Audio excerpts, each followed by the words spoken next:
Bienvenidos a Aprendamos de la Biblia con el pastor Julio César Quijano. En el capítulo número 11 encontramos el juicio sobre las ciudades que llama el título del Evangelio de Mateo impenitentes. Y el versículo 20 nos da el contexto por el cual es puesto este título, porque dice: entonces comenzó a reconvenir a las ciudades en las cuales había hecho muchos de sus milagros, porque no se habían arrepentido.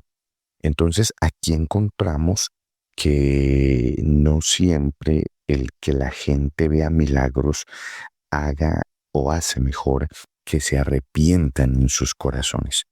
El asunto es que el texto bíblico menciona ay, ¿no? Ay de ti Corazín, ay de ti Betsaida.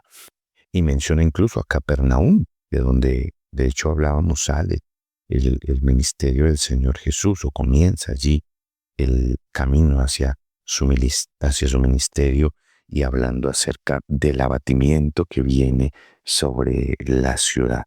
Entonces, hay una relación, y es de importancia para Jesús y para la dinámica del reino, el hecho de que cuando alguien recibe un milagro de parte de Dios, el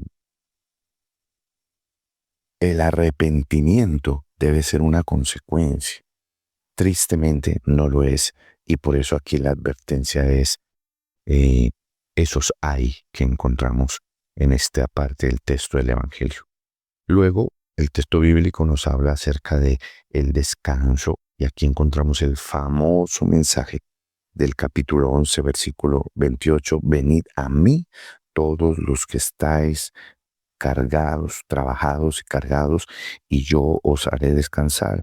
Llevad mi yugo sobre vosotros. Mírelo como lo está tratando aquí el texto bíblico. Y aprended de mí, que soy manso y humilde de corazón, y hallaréis descanso para vuestras almas. Aquí encontramos un contraste entre la carga, el peso de esa carga del legalismo judío, a una relación de descanso, libre, leal, con el Señor, ¿no? Por eso habla de mi yugo. Entonces aquí está hablando de esa posición que debe tener el creyente respecto a su comunión con Dios, y es entender que el compartir con Jesús una relación real hará que nosotros podamos avanzar en nuestra vida espiritual y en todo lo que tiene que ver con, con la dinámica del reino propiamente dicho. Cuando el Señor menciona que mi yugo es fácil y ligera mi carga en el versículo 30, chrestos es el verbo que se utiliza, y es una palabra que habla de lo que es útil, agradable, bueno, confortable, cómodo, algo que sirve. Dentro del sistema del legalismo judío en el que se encontraba el ministerio de Jesús, era una carga pesada, pero el servicio a Jesús debe ser agradable, bueno, confortable, que no molesta, que no fastidia, porque se construye bajo el parámetro de una relación personal con Dios mediante el precioso Espíritu Santo que está en nosotros. Entonces, cuando para usted el trabajo en la obra de Dios se vuelve una pesada carga, hay que prender mm, las alertas de todo el sistema espiritual de la persona, porque algo no está funcionando bien. Porque cuando la carne siente fastidio, siente carga por la obra de Dios, entonces estas son alarmas que hay que escuchar, porque pueden estarnos diciendo que nuestra espiritualidad está siendo atacada por temas de la carne, ¿no? No vamos a decir que sea pecado, ni vamos a hablar acerca de nada de esto, pero puede sí ser que estamos siendo oprimidos por espíritus que quieren distraernos, tentaciones que han venido a nuestra vida o sencillamente que las circunstancias que estamos viviendo en la iglesia por causa del trabajo en ella, las relaciones interpersonales pueden estar trayendo un deterioro en lo que verdaderamente es la carga, el yugo fácil del que Mateo nos está hablando y ligera su carga. La obra de Dios para nosotros debe ser algo bueno. Voy a volver a repetir, ser estos, confortable, agradable, cómodo, de servicio. Esa debe ser la obra de Dios.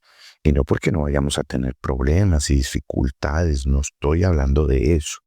Lo que yo estoy diciendo es sencillamente que cuando servimos a Dios en el Espíritu, para nosotros es una bendición, un privilegio, un placer poder continuar con esa obra maravillosa que el Señor Jesús ha comenzado en nosotros y que a través de nosotros va a seguir haciendo en el mundo a través de la iglesia del Señor Jesucristo. Luego en el capítulo número 12 nos habla de el día de reposo. Aquí también yo quisiera comentar que el texto bíblico nos hace claridad acerca del día de reposo. Los discípulos tienen hambre, comienzan a arrancar espinas y comen, y los fariseos, legalistas, por supuesto, religiosos, dicen, no es lícito lo que hacen en el día de reposo.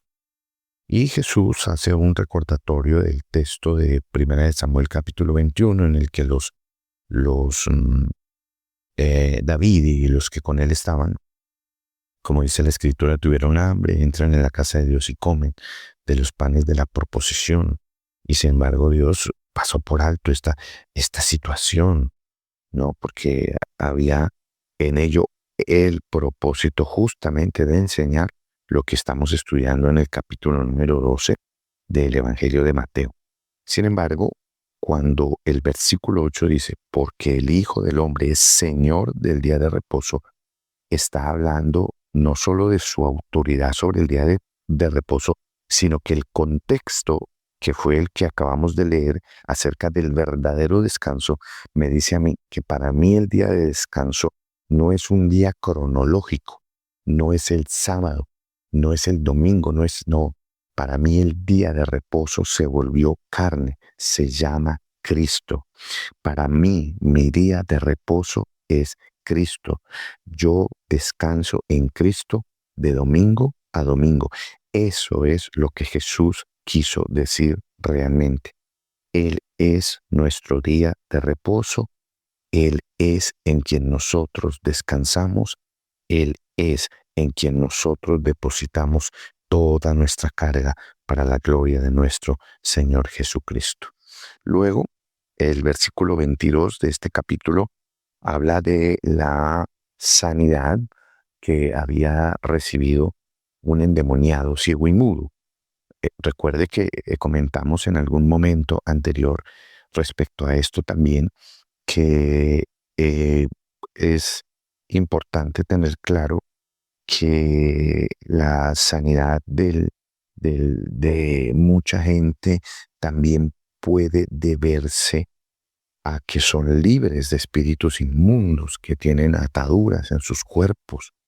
Es algo que no podemos desconocer. Yo lo mencioné ya en una de nuestras enseñanzas pasadas.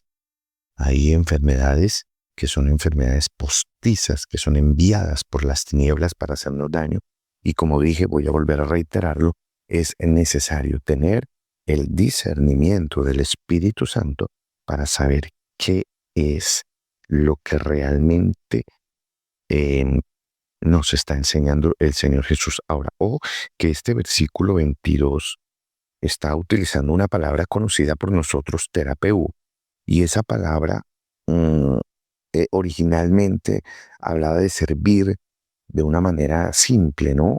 Sencilla, como lo hacen los sirvientes que atienden a los miembros de una familia cuando son contratados para esta misión. En vista de que esos deberes incluían el cuidado también de los miembros de la familia, la palabra toma una connotación de medicina en el sentido de atender, de cuidar a sus jefes, pues, de proveer para la persona que se encontraba enferma. Y por esto es que esta palabra llegó a significar en este texto curar, sanar, restaurar. Esta palabra que encontramos aquí como sano. Entonces, está hablando y es hermoso el significado porque dice, y le sanó. Mire, aquí está nuevamente volviendo a mostrarnos al Cristo como siervo. Qué maravilloso. Al Cristo como siervo, que como siervo está al cuidado de los miembros de la familia, de usted, de mí, de la iglesia de Jesucristo, para atendernos, para cuidarnos, para proveernos y cuando haya una enfermedad, ser ese instrumento poderoso de sanidad, ya que la Escritura dice que por sus llagas fuimos nosotros curados. Entonces, ¿cómo dudar de esa sanidad, de esos milagros de Dios, si en todas partes donde nosotros leemos nos encontramos con que eh, el texto bíblico refiere justamente acerca de esa labor extraordinaria de misericordia y de amor, como lo es la sanidad que el Señor Jesucristo nos ofrece? Ahora entramos en un tema que me parece que es muy importante que aclaramos, ¿no?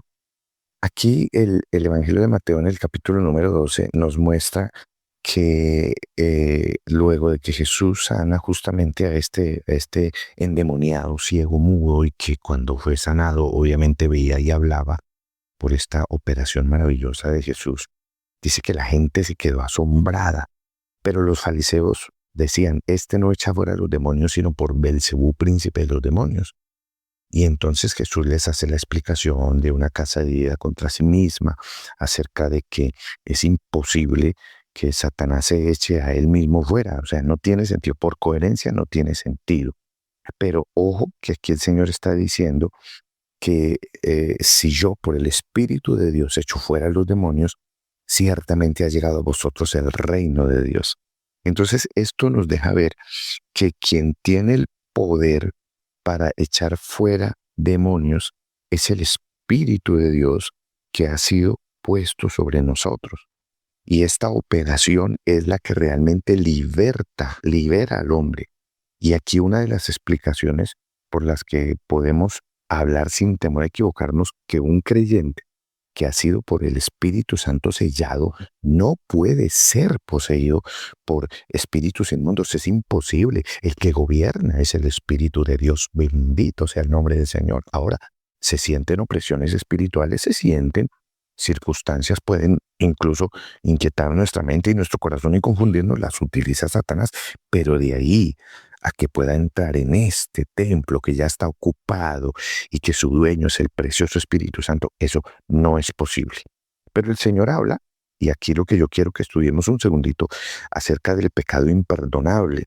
Y este pecado imperdonable es la blasfemia contra el Espíritu Santo de Dios. Ahora hay que aclarar esto porque mucha gente tiene temor de decir, yo cometí el pecado imperdonable, tuve un mal pensamiento acerca del Espíritu Santo o alguna cosa de esas.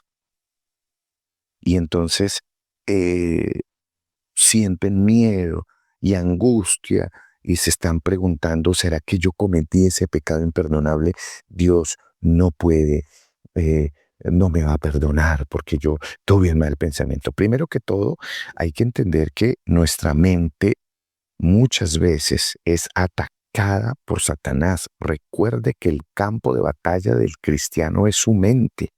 Y Satanás trabaja para poner en nuestra mente pensamientos que quiere que se hagan realidad, que su pensamiento de, por ejemplo, tener una relación íntima inadecuada, pone primero el pensamiento y luego la acción, y ahí es donde se comete el pecado.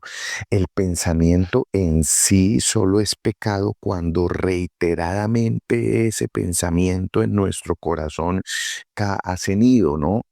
Jesús hace una mención y dice, si alguien va y ve una mujer pasar y la desea en su corazón. Mire, no en su mente, en su corazón.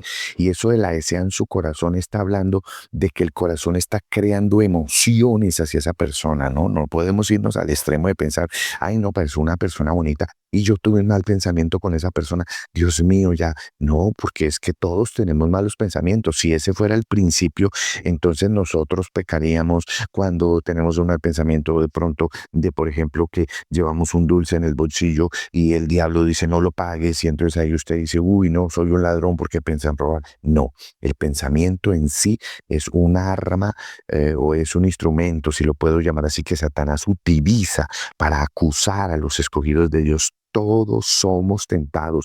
La Biblia dice que somos tentados en todo. Y este tema de la tentación es un tema a nivel mental. Satanás tienta la mente de las personas, de los individuos, y la tienta a través de ese sistema para con ese sistema comenzar a hacer daño y producir sentimientos y emociones que terminen luego haciéndose una realidad. Entonces, el concepto de este pecado imperdonable, que de hecho, como vuelvo y digo, es algo que mucha gente teme y se vuelve algo de dificultad para muchos, mm, puede incluso hasta verse desde el punto de vista en el que contradice las enseñanzas acerca de la gracia, ¿no? La gracia de Dios perdona todo pecado, eso es indudable, pero se menciona un pecado que se llama imperdonable. Ahora, ¿cuál es? Vamos a entenderlo. Los líderes religiosos van a escuchar al Señor, no porque quieran, sino porque quieren atacarlo, ¿no? No les gusta lo que están escuchando porque no va de acuerdo a las cargas que le están poniendo a la gente para manipularla. Eso no les sirve. Ellos están poniendo cargas en la gente para manipularla. Entonces, por supuesto que quieren ir a escuchar para ver cómo lo atacan y cómo lo acusan. Pero eh, cada vez que ellos van allá se oponen todo el tiempo, literalmente a todo lo que el Señor Jesús decía. Entonces, cuando Él expulsaba a los demonios, alegaban que lo hacía utilizando medios satánicos. Mire, en el versículo 23 dice que toda la gente estaba atónita y decía, ¿será este aquel hijo de David? ¿Sí ve? Entonces ellos estaban viendo con amenaza lo que la gente pensaba porque estaba siendo en ellos abiertos los ojos de la revelación de quién era verdaderamente Jesús.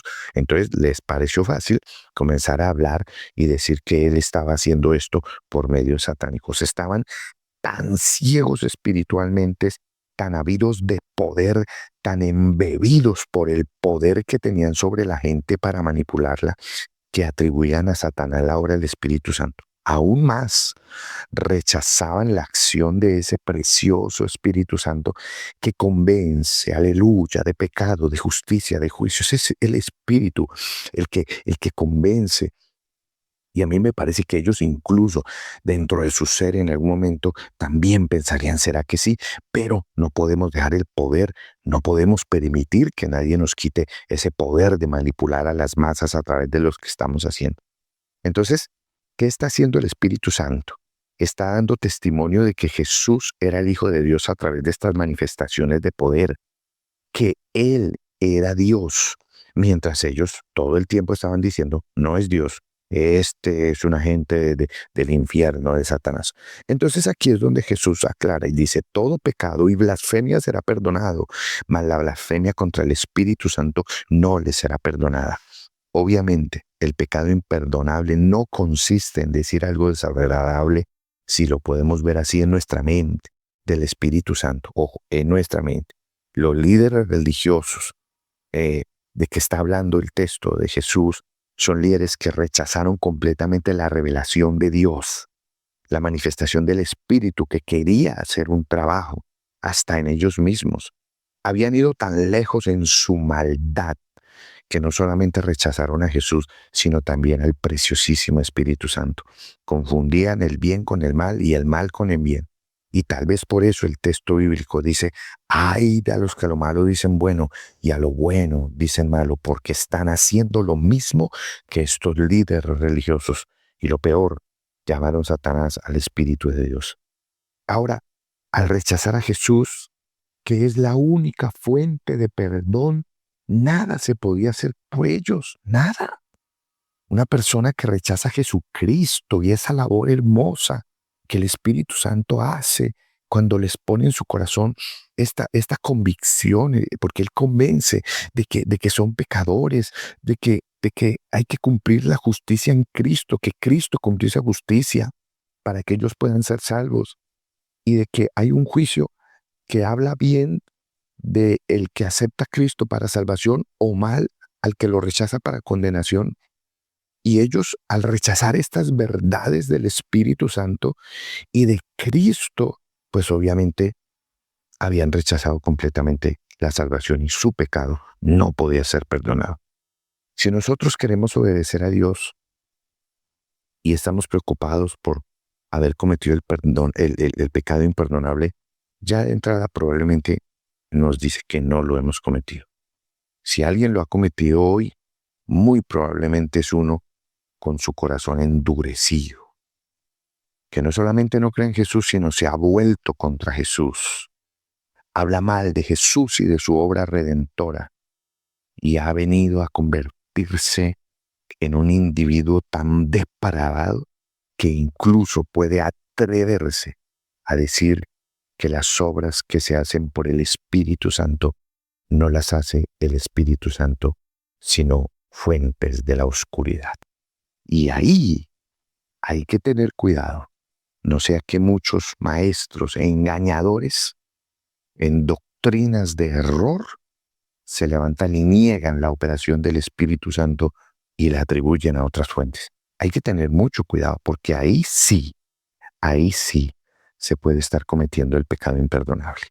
Pero que de pronto haya un mal pensamiento puesto por Satanás no más para robarnos la paz y ponernos la duda o en duda nuestra salvación y poner en nuestro corazón temor y miedo de que por esta razón no vamos a ser perdonados. No, si tú eres un cristiano que ama a Dios, que lo busca, que lee su palabra, que quiere agradarlo, y es que justamente cuando más limpios queremos ser, parece que más sucios nos quiere hacer ver Satanás.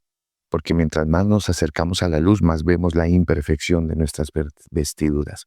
Por eso yo no me veo en mis vestiduras, ni en mi justicia, ni en mis obras, porque si yo me veo en esa dimensión, estoy perdiendo de vista el concepto de la gracia de Cristo en mi vida.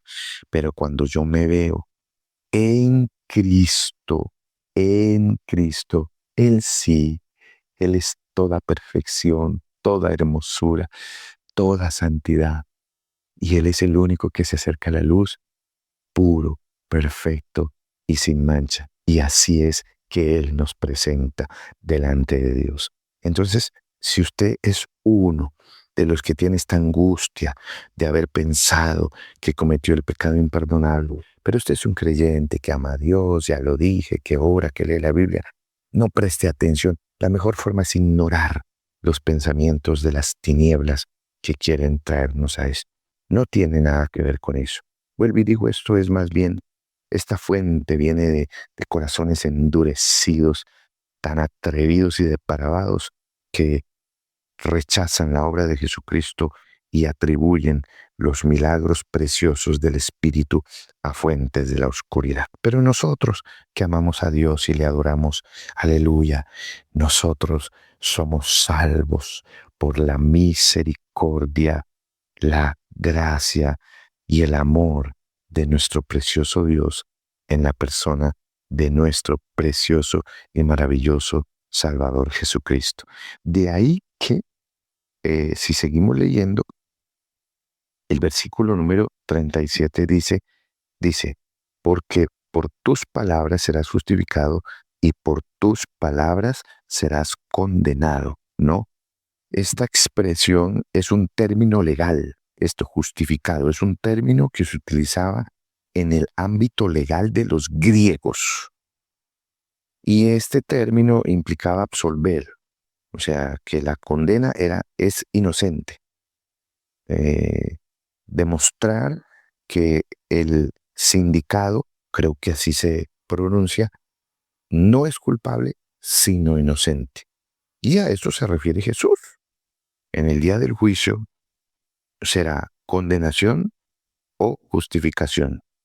O vamos a ser condenados o vamos a ser justificados, según nuestra respuesta al precioso Espíritu Santo de Dios en nuestra vida, de cómo permitimos que sus frutos en nuestra vida se manifieste, de que cultivemos los frutos del Espíritu Santo.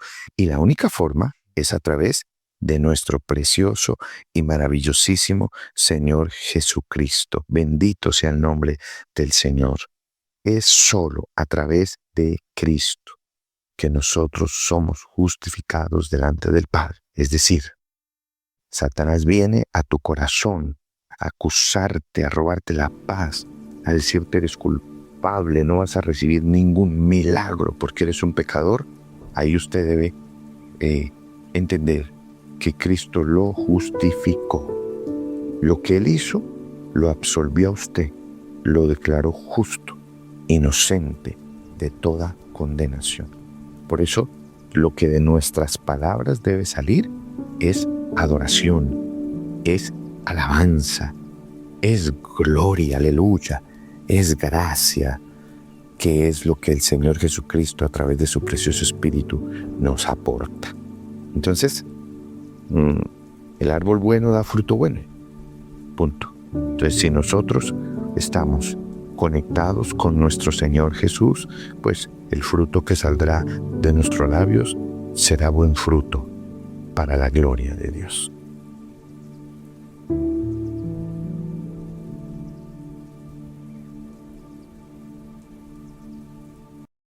Aprendamos fue un programa producido por el Ministerio Internacional de Avivamiento. Para más información, visite nuestra página web www.minavivamiento.com.co o si quiere escríbanos a contacto@minavivamiento.com.co.